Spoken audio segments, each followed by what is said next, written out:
jiɗin parce que hande ɗo ɓemɓe tawnoɓe fo Prigozhin prometi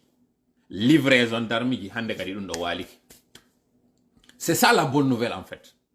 Koko mi yewti ɗo kon fop considéré yo rew kulle jemma ma ɗum considéré je n'ai pas été précis et c'est fait exprès comme on est wadde ɗo kon. Par contre miɗo arde ko tawata ɗum ɗon je vous donne ça avec précision. Avion makkon ko immi ari kon rewi suiɗi ƴetti ɓe ƴetti ɗon ɓen ɓe ari ɓe hewtoye maali ɗo ɗum ɗon on hina haala cakani hina kadi taali mi waɗani on ɗum ɗon e konko tawata kon kañum kadi innama ɗo hande ɗo o maayi e nder accident d'avion wawata arrange transition ji ɗin. Promesse makko hande kadi goto woni engage ɗo mo kanko Russie ko promesse livraison blé on ɗum ɗon on noon ça reste d'actualité kono promesse livraison d'armes on hande kadi yeggite ɗum ɗon ko ɗon noon woni intéressant parce que hande ɗo ni tiyani lutti woyo immo rondito juuɗe makko ɗen o wulla espoir makko on fop hande kadi maygol makko ɗo Prigozhin espoir makko on fop boni lanni yehi ka nder ndiyam. Assimi Goïta espoir makko mo habbi noon wondema ɓe livranaymo armiji o heɓay kañum kadi ɓen combattant ɓe wonoɓe ka sol ton tigi ko ɗum waɗi si ɓe addana ɓe nefɓe ɗa tawɓe ɓen je considère qu'ils ont été sacrifiés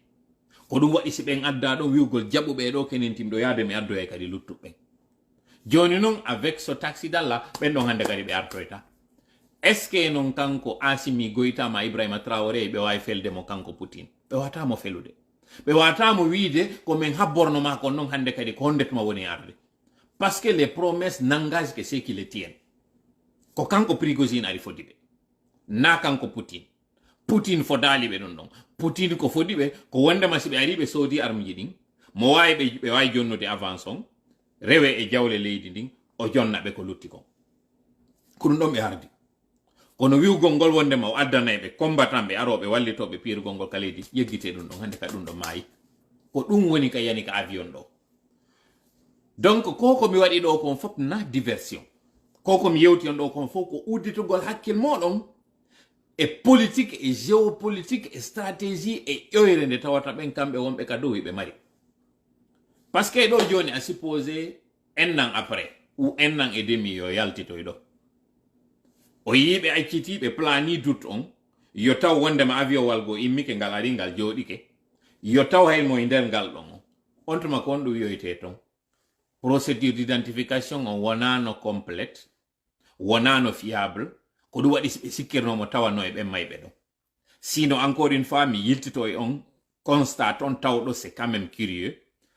kanko e état major makko on fop yo ɓe ƴaw e avion wal gotal ngal avion wa retarda dekkolugol maggal pour un problème supposé technique malgré ça ɓe ƴawa e ngal avion wal ɗon e hoore ko andi kon fof mo bonni e hoore ko andi kon fof kañum kadi mo ɗaɓɓitede Russie so wattani yila waɗugol accident on atiɓe annoncude ɓen ko autorité Russie ɗin tigi ati annoncude agence civile avant agence de l'aviation civile maɓɓe on ko ɓen waɗi annonce on ndaare kadi no ɓe waɗiri annonce on noon ko ɓe inni inde makko nden hino tawa e passager ɓe ɓe innali qu'il est parmi les passagers ko ɓe wi inde makko nden parmi les passagers ko ɗum ɓe wi alimo parmi les victimes alors que non pompier ɓe atanoɓe hewti ɓen ɓe filmuno scène on ɓe holli en ɗon ya pas eu de survivant hanno ɓe wi'a tun directement que o yehi o maayi e nder avion ɗum ɗo fof ko fi janngo e janngo yo wi'oye ton inde makko nden harno tawa avion on décolli mais finalement ils se sont rendu compte ko goɗɗo go ƴawoyno à sa place avion o yehi waɗoy ko waɗoy ɗon ko donc encore une fois na waɗugol dutka ko e moɗon ko waɗugol tun tawa hara toutes les hypothèses sont encore possibles parce que ƴettugol bofoɗe mum ɗen fof ukkaɗe e nder debere wotere nden debere ɗon si nde yaniɗe fof ɗe lancoto ton donc moi je reste encore prudent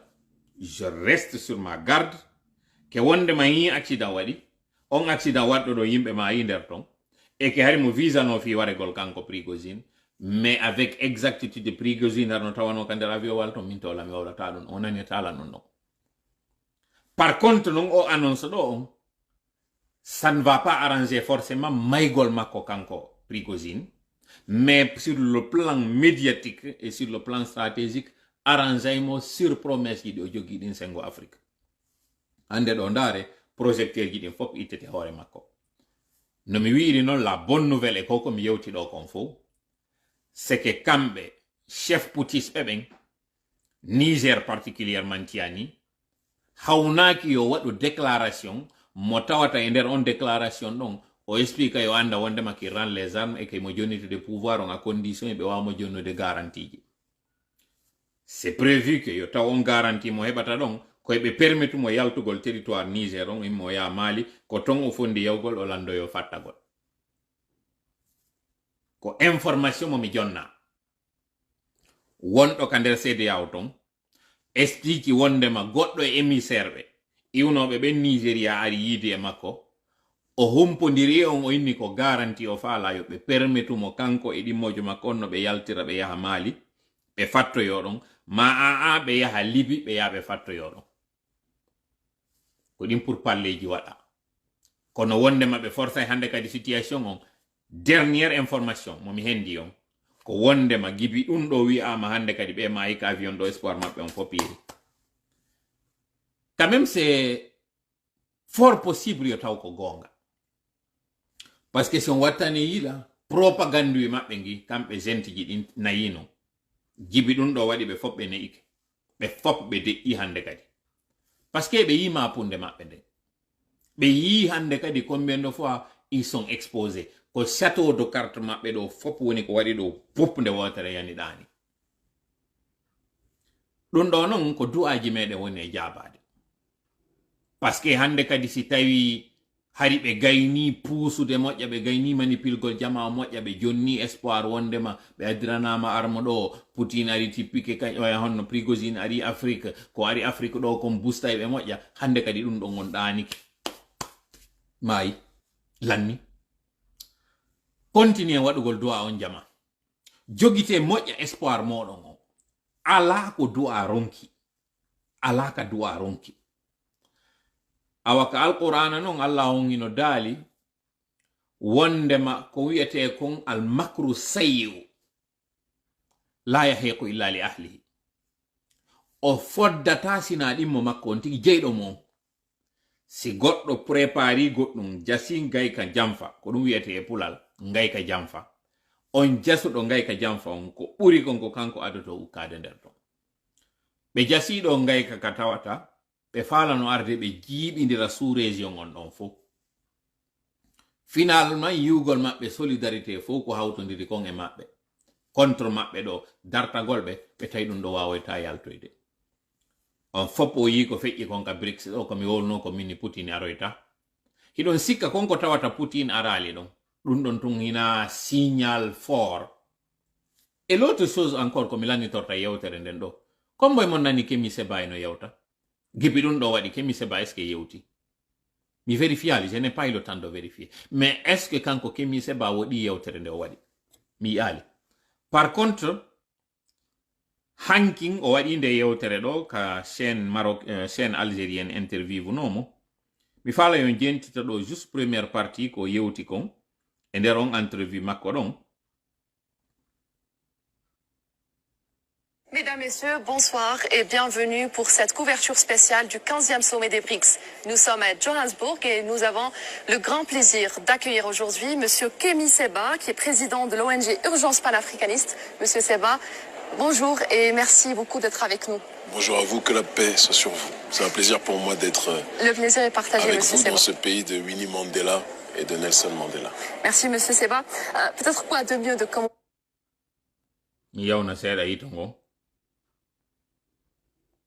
Peut-être quoi de mieux de commencer par une analyse et une lecture des travaux du 15e sommet des BRICS à la lumière, bien sûr, des conditions géopolitiques, des conditions économiques globales. Je pense qu'on traverse une période historique et ce 15e sommet, plus que jamais, est en adéquation avec l'ère dans laquelle nous sommes. Nous sommes à une ère de basculement d'un monde qui a été essentiellement, depuis un certain nombre d'années, pour ne pas dire depuis des siècles, un monde unipolaire et qui est en train progressivement de tendre vers un monde multipolaire. Sur le terrain politique, sur le terrain culturel, sur le terrain économique. Une majorité de l'humanité en a marre de l'hégémonie. ɓe wiyeteɓe Saydou Diallo ɗo eno wolde fi on entrevue kon entrevue ɗon ka wembitano on chaîne algérienne komi faala yon hentito ɗo détail ji ɗi no ɗo ɗi o wowli Donc vous confirmez avec quoi ko wondema waɗal déclaration gibi ɗum ɗo waɗi o yaltali mo wulla o yaltali mo sonka o yaltali mo toña fu so ɗumannaki parce que ɓe fop paane africain ɓe hande ɗo isongam paane ɓe fop hande ɗo hiɓe woni déçu tellement parce que ko espoir maɓɓe jano tamaw maɓɓe janomoɓe marno woni ko hande kadi ari yani ɗo ɗani justement non angal wowgol makko ngol peut être interprété doublement, c'est-à-dire nous mari double interprétation. Interprétation ara non ko wondema himo vérifiude kanko tigis ko gonga o yamayi ɓayno hiɓe wawi humpodirde kanko Yevgeny Prigozhin ɓe mari no ɓe humpodira régulièrement o humpitike o andi na gonga o yamayali eke il garde son mal en patience ka o andi o yamayi tigi eke joni non château de carte je maɓɓe ɗen hande kadi ɗe ɗanike fo e muɗum jentiteɗo goɗɗo ini ɗo no il a parlé majjan sempi inni o yewti si ɗon mari liyan ɓe wiyeteɓe ɗon majjan sempi mi andali ɗum siko ɓeɓe mamu tu as vraiment raison woɓɓe inni ɗo et puis Assimi a chassé UN de son territoire et c'est dommage pour le peuple malien tout compte fait mi aroye ka commentaire ji après mi fala mi jentita ɗo mo jonni ɗo détail mo tawno mi wowlino nda ñande fi makko fi effectivité waɗugol maɓɓe mbuuɗi ndin e ko tawata kon Poutine imaki kañum kadi ari ɗon on désespoir mo ɓe joggi on e ko tawata kon ɓe ɗuyti hande kadi faale maɓɓe on sabu yugol maɓɓe fiira on hande kadi ala jentite $, et le fait que les BRICS soient autant portés par les masses de différentes contrées de l'humanité, pour moi l'illustration qu'il y a un besoin d'autre chose, une volonté alternative à ce qui nous est proposé par l'oligarchie occidentale. Donc je pense que les BRICS viennent à point nommé actuellement, et vous le voyez, c'est-à-dire qu'au-delà des pays demandeurs, il y a une influence, tout le monde ne peut pas rentrer ici, mais ceux qui sont rentrés ici sont issus de tous les pays, ceux qui ont été invités sont issus de tous les pays, du Sud, notamment du Sud global comme on dit, et je crois que les BRICS pour moi sont véritablement une alternative à ce que l'on a vu pendant trop longtemps en Occident. Les gens veulent autre chose et il est important que nous tous nous soyons des agents de communication de cette instance qui est en train plus que jamais de grandir. Alors, Monsieur Seba, quelles sont selon vous les priorités aujourd'hui dans ce 15e sommet des BRICS? Est-ce l'expansion du groupe? Est-ce l'unification monétaire? Et ces priorités constituent-elles les premières étapes vers la sortie de cette unipolarité dont vous avez parlé? Moi je pense premièrement l'extension du groupe est nécessaire parce que ce qui va donner encore plus de force à mon sens. Jentite ɗo question journaliste on par rapport à unification monétaire unité monétaire et réponse mo woni jonnude ɗo ɗum ɗo ko par rapport e audio ñandego miɗo jaabino musidɗo men guinéjo wontirɗo mi anda on to nokkugo ka wiwno BRICS on o addi on audio woyo hewtinane lan audio on hewti mi jaabitimo mi rewi e mesbari mi jaabiti parce que ka plateforme mesbari ɗum addano kaɓe wiwno ɗon wondema ɓe guerɗe ɓe ɗum ko telle mois de février mars waɗi ko neɓuɗo men e wolande ɗo komi yeetino on ɗon e nder on audio mi anda si audio on hewtinanoymo ko ɗum kanko tigi Kémi Séba jentiteɗo ko woni e wolde ko. Au BRICS, ce sera sa capacité à absorber en son sein d'autres contrées qui veulent elles aussi être dans cette même perception du monde et dans cette même pratique de la politique et de la géopolitique de manière générale. Et donc, il y a beaucoup de pays demandeurs. Goɗɗo ini ɗo c'est rapide, c'est vrai, j'en conviens avec vous no yaawi joni mi ɗoytude vitesse on. De manière générale. Et donc, il y a beaucoup de pays demandeurs. Je pense qu'il faut évidemment regarder les choses au cas par cas. Mais plus il y aura de membres sérieux et rigoureux, plus cela crédibilisera la démarche des BRICS, qui est déjà plus que jamais crédible à mon sens. En ce qui concerne maintenant le principe sur le terrain monétaire, je pense que il faut qu'on étudie les choses de manière très sérieuse et rigoureuse. Parce qu'il y a des pays qui sont aujourd'hui dans des situations de prédation économique. Je parle de mon propre exemple, nous vivons dans la zone franc, qui est une zone coloniale, l'Afrique de l'Ouest et l'Afrique centrale, à travers le franc CFA. Le franc CFA est une monnaie beaucoup trop forte pour les économies locales, et cela anéantit tout processus de compétitivité, parce que nous sommes arrimés à l'euro. Il ne s'agit pas de créer une nouvelle monnaie qui ne sera pas en adéquation avec les besoins des populations. Exactement. Donc il faut étudier véritablement au cas par cas, et que cette monnaie soit une alternative réelle pour tous les peuples et tous les pays qui intégreront les BRICS. Donc il y a un vrai travail à faire sur ce terrain. Pour moi, c'est l'un des aspects les plus importants, mais je pense que c'est un aspect qui doit prendre de manière rigoureuse du temps, si on veut être le plus efficient possible. Voilà. On nani ɗo kanko ko wol ko ɗum ɗo namin jogiiɓe fof fonduɓe espoir maɓɓe on e on monnaie ɗon wiya ɗon ko on monnaie ɗo woni arde ɗo hande kadi cippirgol dollar on kanko tigi Kémi Séba o andini on ɗo wondema ɗum ɗon on ko duwa ɗon taw étudier moƴƴa. En d'autres termes, pour faire simple, ça va prendre du temps. Kanko tigi wowli ɗum ɗo joni noon andi ton non oɗo ko o wonno e yaltude wola sur tous les toits que wondema créyugol ɗin mbuuɗi ɗon c'est une question de temps et que c'est à tout moment ɓe wawa e waɗude ɗum ɗo kono giwgol makko ɗo hande réalité on ka terrain o anda konko ɓe eɓɓi ɗon ko wondema welirta noon fino ɓe sikkirno noon kanko tigi o yaltiɗo hande il a été plus mitigé mais plus réaliste o andi ɗum ɗo gasata mais mi faala yo jentita ɗo deuxième détail e nder entrevue makko on ɗo journaliste jo on landoytomo ɗo ko honno o yiri par exemple o BRICS ɗo on o jonnay ɗo détail fii ko tawata ko miɗo andi ko ɗum ɗo wonno ambition makko fowino ƴettirde hande ɗo Kémi Séba comme étant un simple activiste et qui n'a pas d'ambition politique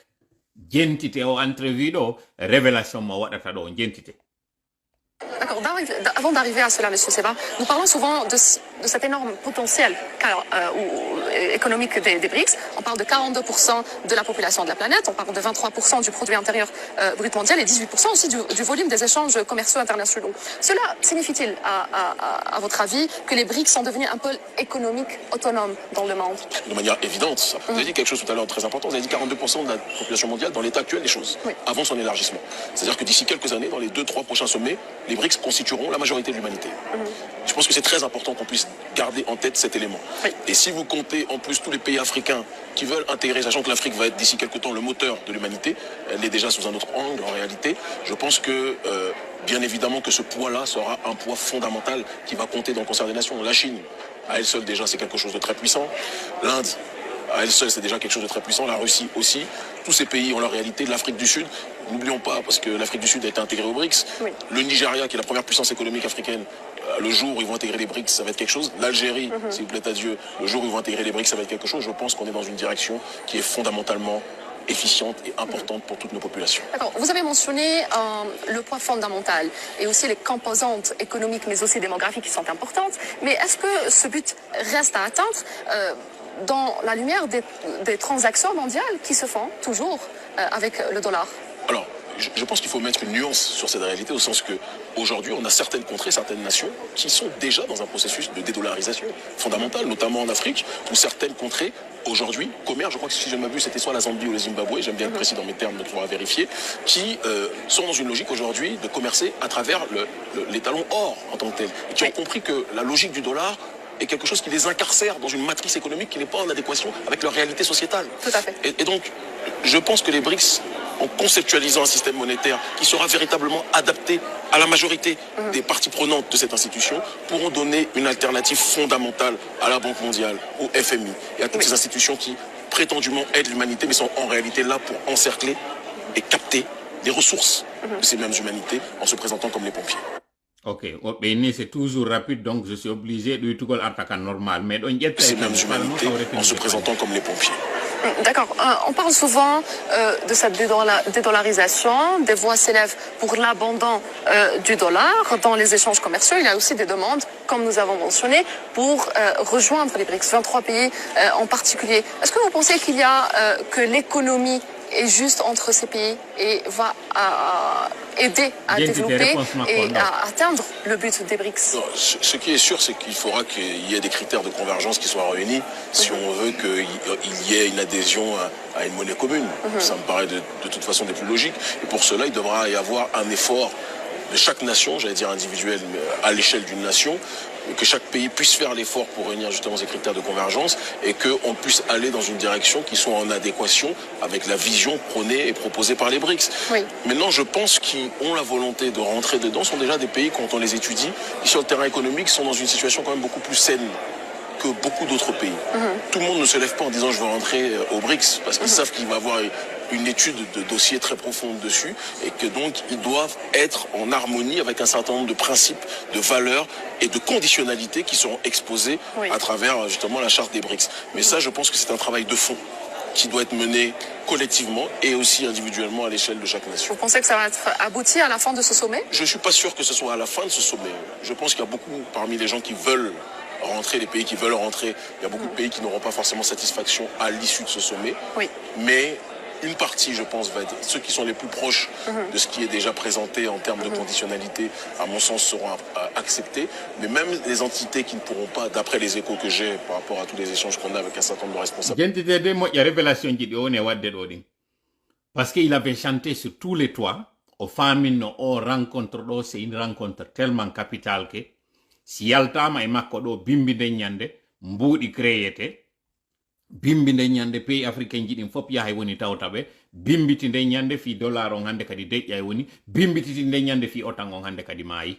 mais jentiteɗo o ɓay tun hande kadi ɗo o ari o joƴƴinama e plateau arana senji makko Facebook ɗi o joɗoto wola penale majji on jentiteɗo ko woni e wolde kon ɗo révélation ji ɗi woni e wadde ɗin ɗo ɗum ɗo ko ala attention ɓe wona ɓe trompede ka nder plateforme ji ɓe faminane wondema fi otan on hande kadi lanni fi États-Unis maayi fi dollar ɗum annike jentiteɗo kanko tigi ambassadeur je moɗon on Kémi Séba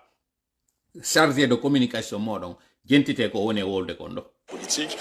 institutionnelle, même ceux qui ne pourront pas rentrer maintenant, je pense, rentreront après. Les gens sont très lucides sur cette réalité. Vous avez mentionné la nouvelle monnaie unifiée et qui a été aussi exprimée récemment par le président présidé au sommet de Paris. Je ne suis pas sûr que la monnaie en question sera présente et sera lancée à l'occasion de ce sommet. Voilà. On a ni journaliste on ko landimo kon ɗo. Journaliste on insiste l'habitati sur la même question. C'est-à-dire que forme ji ɗin woni sans de. O wowli fi économie. Fi andugol ngol si o ya wowlay fi mbuɗi ɗin. Tawi han joni mo échappude. O artitoy non hande kadi tigi o pose question on par rapport e monnaie on. On nani ka woni wiide ɗon ko ngoyni wo corrigen taw rectifien taw moƴƴa mi sikkago yaray konko wona e wowlede ɗon fi mum ɗum wawa e gasude ɗo ni. Andi ton non koko woni e wowlde ɗo no seedi complètement e ko ɓe woni e arde ɓe ambobina yimɓe e nder plateforme ji ɗin ɓe ara ɓe suula yimɓe ɓen e nder plateforme ji ɗin ɓe faminana jama on ke wondema comme un tour de baguette magique États-Unis hande kadi fi mum ɗanoto woni jentite moƴƴa koko woni e wowlde ɗo par ce que hakkunde ko ɓe woni e arde kon ɓe manipula yimɓe ɓen ɓe intoxica ɓe ka nder plateforme ji ka page makko Facebook na ɗum kanko journaliste on ɗo ɓe woni et c'est pas du tout fortuit ko ɓe woni e landade mo ɗi question ji ɗo fo jentite. Je l'ai dit tout à l'heure de manière très précise, je pense qu'il y a énormément de travail à faire, de conditions qui doivent être réunies pour que l'on puisse arriver à cette direction. Simplement, je pense qu'il faut encore plus clarifier les conditions qui permettront à ce que chaque nation puisse s'aligner sur le principe évoqué par la réalité des BRICS. Ça, c'est un travail de fond qui doit être effectué et on va tous être attentifs dessus. D'accord. Les conditions vécues récemment par l'économie mondiale, on parle de la crise du coronavirus jusqu'aux conséquences de la guerre en Ukraine, mais aussi en arrivant aux sanctions américaines contre la Russie. Est-ce que vous pensez qu'elles vont accélérer cet objectif? Ça va accélérer la réalisation de l'objectif qui est recherché par les pays des BRICS? Ça va accélérer de toute façon ce qui est recherché par les BRICS pour la simple et unique raison que le système qui est bouleversé par les événements que vous venez de relater et d'exposer, c'est le système du monde unipolaire. C'est le monde occidental et ses règles qui sont aujourd'hui bousculées. Et ceux qui veulent créer un monde alternatif à ce monde sous lequel nous vivons, ce monde qui nous impose son joug actuellement, ce sont les entités qui justement veulent une réalité différente, plus juste, plus multipolaire, et c'est matérialisé par les BRICS. Donc je pense que dans ce chaos provoqué par les diverses guerres, par les ko piyum gotum heddi ɗo komi faala yo nannumo yewta kono ni ɓiɗo mi faala ka retende on panji par ce que mɗo andi ɓe français ɓen kadi no habbiɗam mi anda d'ailleurs si mi wawa waɗoyde ɗo ande ɗum ɗo e français ka nder entrevue ɗo o yewta o inna wosi ko kanko landa hara mo marno feere kono mi wata répétirde ɗum ɗo fi on faamu hara mi détournali ko wi kon joni yaafe mi yawna ɗo seeɗa fi on nanu kum parti on quoi kanko tigi no wowliri kun noon simi commenta kun par les divers événements, par le coronavirus, que ce soit la guerre en Ukraine, que ce soit la guerre au Yémen, qui est une guerre impérialiste aussi, on peut en parler, etc., etc. Toutes ces entités, tous ces événements, toutes ces réalités, pour moi, favorisent l'instauration d'un régime global beaucoup plus juste, qui s'appuiera sur le respect des diverses particularités. Amina Modi Mohammed Julde Diallo amina yo Allah waɗo barki e moɗon onon kadi e barki Diallo ɗo on fof mi wiwriti ko on yo Allah jabin du'aji moɗon yo Allah yiltinan on kala konko fewtinan ɗon lando jentitelan ɗo fondamentale avec le globalisme néolibéral qui veut uniformiser l'humanité. Là, on ne parle pas d'uniformisation de l'humanité, on parle de chaque peuple qui vient avec sa valeur ajoutée, en respectant sa particularité. Je pense que ça, c'est quelque chose qui manquait profondément au monde unipolaire et que l'on est en train de gagner avec la réalité de la multipolarité. Qu'est-ce qui pousse ces pays à rejoindre les BRICS? Est-ce qu'ils se sentent plus en sécurité, si on peut dire ça, au sein des BRICS? Est-ce que si on parle par exemple de monnaie unifiée, est-ce que ça va apporter en plus à l'économie mondiale, mais aussi à l'économie de ces pays? Je pense que s'ils veulent rentrer, c'est qu'a priori, c'est quelque chose qui leur apportera forcément un plus. Mais encore une fois, les BRICS ne peuvent pas être le messie d'un pays. Si le pays à l'intérieur est géré n'importe comment, l'intégration aux BRICS ne changera rien. Et je dis toujours qu'avant de vouloir être sauvé par l'extérieur, il faut que chaque pays soit capable de comprendre la nécessité de se sauver de l'intérieur. Donc il y a un travail de fond à faire à l'intérieur de nos pays pour que ces pays-là, justement, puissent être des valeurs ajoutées par la suite. Et moi, je dis que si un jour, la nature décide, si Dieu Tout-Puissant décide qu'un jour j'aille sur la voie institutionnelle au-delà du leadership citoyen. Voilà, on a dit identité compartie on doit si Dieu décide que au-delà de mon engagement son engagement citoyen, qu'il aille au-delà, identité no woli non. Aïe, ça je déteste ça quoi. Et tu vois, le son. Il faut que chaque pays soit capable de comprendre la nécessité de se sauver de l'intérieur. Donc il y a un travail de fond à faire à l'intérieur de nos pays pour que ces pays-là, justement, puissent être des valeurs ajoutées par la suite. Et moi, je dis que si un jour, la nature décide, si Dieu Tout-Puissant décide qu'un jour j'aille